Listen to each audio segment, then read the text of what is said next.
Assalamualaikum warahmatullahi wabarakatuh. Perkenalkan, nama saya Cakra Famiansyah, NPM 1840101082, Fakultas Perikanan dan Ilmu Kelautan, Universitas Borneo Tarakan.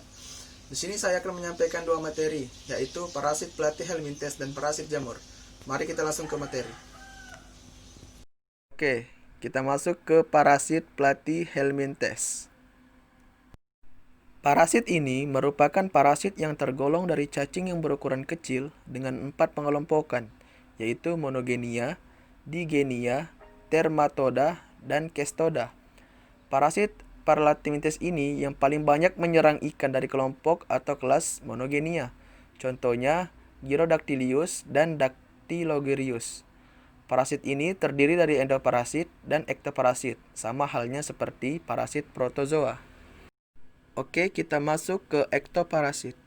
Ektoparasit merupakan parasit yang terdapat pada bagian luar dari inang atau hospes yang terinfeksi.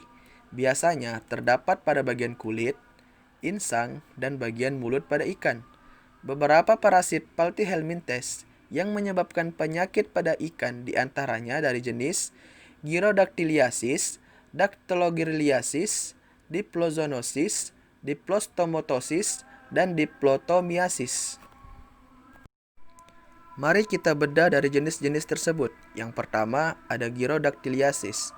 Penyakit ini banyak ditemukan pada sirip dan kulit ikan dengan bentuk tubuh kecil dan memanjang seperti oval. Siklus hidupnya tidak memiliki inang perantara, jadi hanya memiliki satu induk saja. Penularan parasit ini melalui kontak langsung antara individu ikan. Gejala yang ditimbulkan akibat terinfeksi yaitu bintik-bintik merah di daerah tertentu, kulit berwarna putih keabuan, produksi lendir berlebihan, sisik dan kulit terkelupas, nafsu makan berkurang, dan pergerakan lambat serta warna agak gelap di sebagian atau ke seluruh tubuh. Yang kedua ada Dactylogiriasis. Parasit ini memiliki ciri khas yaitu bentuk tubuh pipi dan simetris bilateral, warna transparan, mempunyai binti mata 2 pasang, panjang tubuh 1-2 mm, pada bagian anterior memiliki 4 lekukan.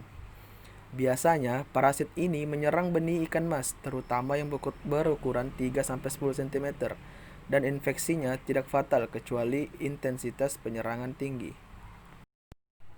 Yang ketiga, diplozoonosis. Parasit ini termasuk cacing monogonea dan sangat dikenal dengan diplozom. Parrot soxum dengan ukuran 4-5 mm, namun ada juga yang 11 mm. Bentuk tubuh seperti X dengan 2 kepala dan 2 kaki dan menempel pada insang.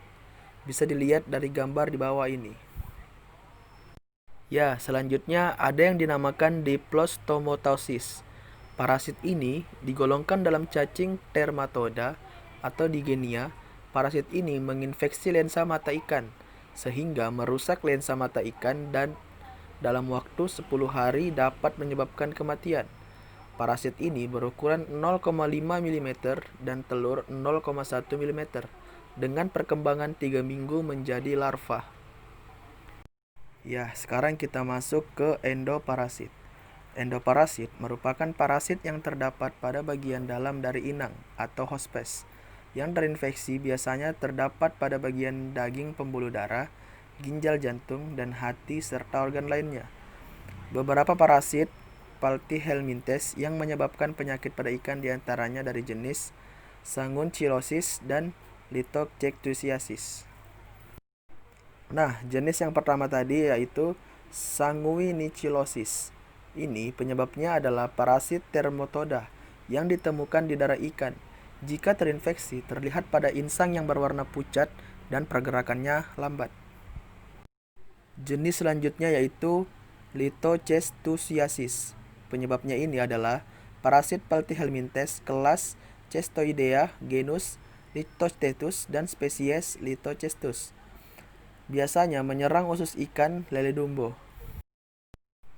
Ya, kita masuk ke materi selanjutnya yaitu parasit jamur. Jamur merupakan nama lain dari fungi yang mempelajari tentang mikroorganisme eukariotik yang bersifat non-fotosintetik dan kebanyakan berperan sebagai saprofit, namun beberapa jenis jamur bersifat parasit. Dalam bahasa, jamur disebut fungi atau fungus. Adapun peran fungi.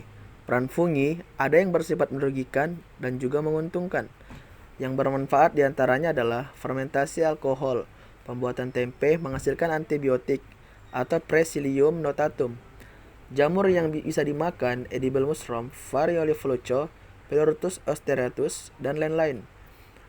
Jamur ini juga bisa sebagai sumber obat-obatan, sebagai pengurai bahan organik, sebagai pengendali penyakit secara hayati. Nah, yang merugikan diantaranya adalah sebagai penyebab baik manusia maupun hewan. Yang pertama, Saprolegnia. Ini adalah jenis penyakit water molds, menginfeksi bagian tubuh ikan yang terluka dan telur ikan, menyerang ikan air tawar dan air laut, memicu datangnya bakteri atau parasit lain. Gejalanya, kapas berwarna putih sampai coklat keabu-abuan pada tubuh ikan. Selanjutnya, mari kita bahas parasit jamur pada ikan, yaitu Saprolegnia, Branchimycosis, Trichodia, Chilodonella, dan Lictoponus. Ya, kita lanjut ke jamur yang selanjutnya, yaitu Branchimycosis. Penyakit ini penyakit busuk insang yang menyerang ketika ikan stres karena tidak dapat beradaptasi dengan lingkungannya seperti pH rendah, oksigen rendah, populasi alga tinggi.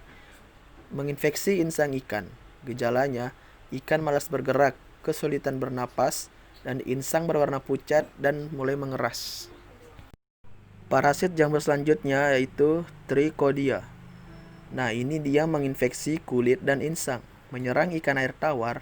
Populasinya meningkat ketika musim peralihan dari musim panas ke musim hujan. Dapat berenang bebas dan hidup di luar tubuh ikan lebih dari 2 hari. Gejalanya, iritasi kulit, produksi lendir berlebih, insang pucat, megap-megap sehingga ikan sering menggantung di permukaan air.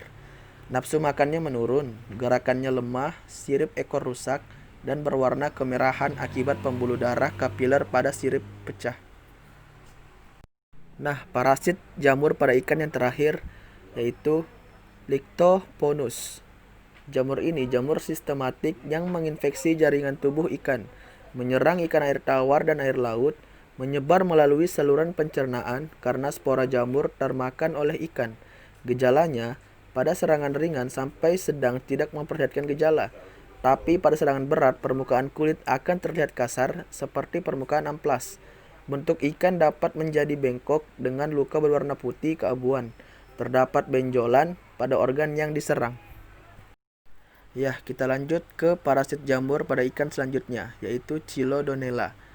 Gerakannya lamban, warna tubuh pucat, kulit teriritasi, bentuk lonjong, menginfeksi permukaan tubuh antara epidermis dan dermias, serta insang.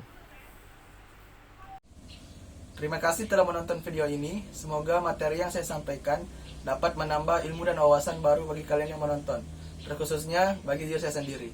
Terima kasih. Wassalamualaikum warahmatullahi wabarakatuh.